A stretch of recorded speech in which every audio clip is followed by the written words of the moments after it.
પછી બીજું દાખલું.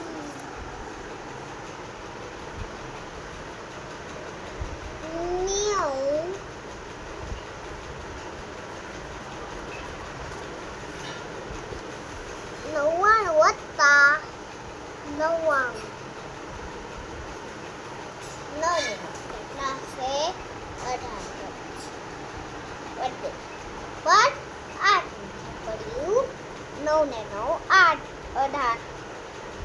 પછી આપણે 18 લખીએ. આનો જવાબ આવ્યો.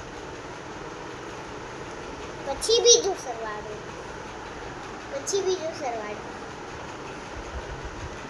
પહેલા મેં હિન્દીમાં કેમ બોલું? મને ખબર નહીં હતું કે તમે આ છો. પછી મેં ગુજરાતીમાં બોલી તો પછી બીજું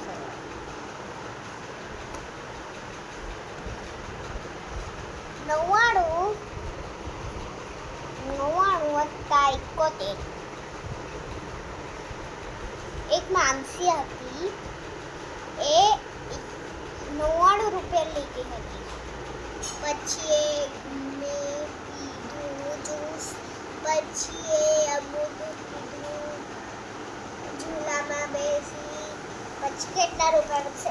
71 રૂપિયા. 71 રૂપિયા અહીંયા લખી દીધા છે.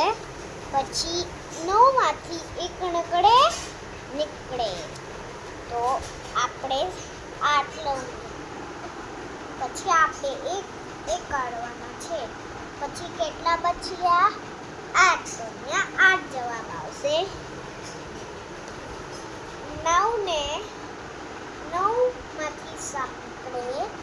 1 2 3 4 5 6 7.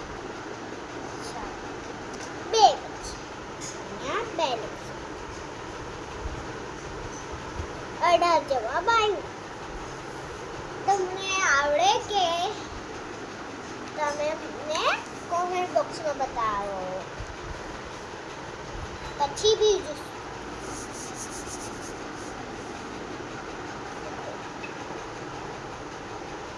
81 રૂપિયા. 61 રૂપિયાનું એક છોકરી હતી, એ મેળામાં ગઈ. પછી એને આઈસ્ક્રીમ જોઈ 50 રૂપિયા. કેટલા બચશે? 50 રૂપિયા. એકમાંથી 0 નીકળે. 0 લખીશું, 1 લખીશું.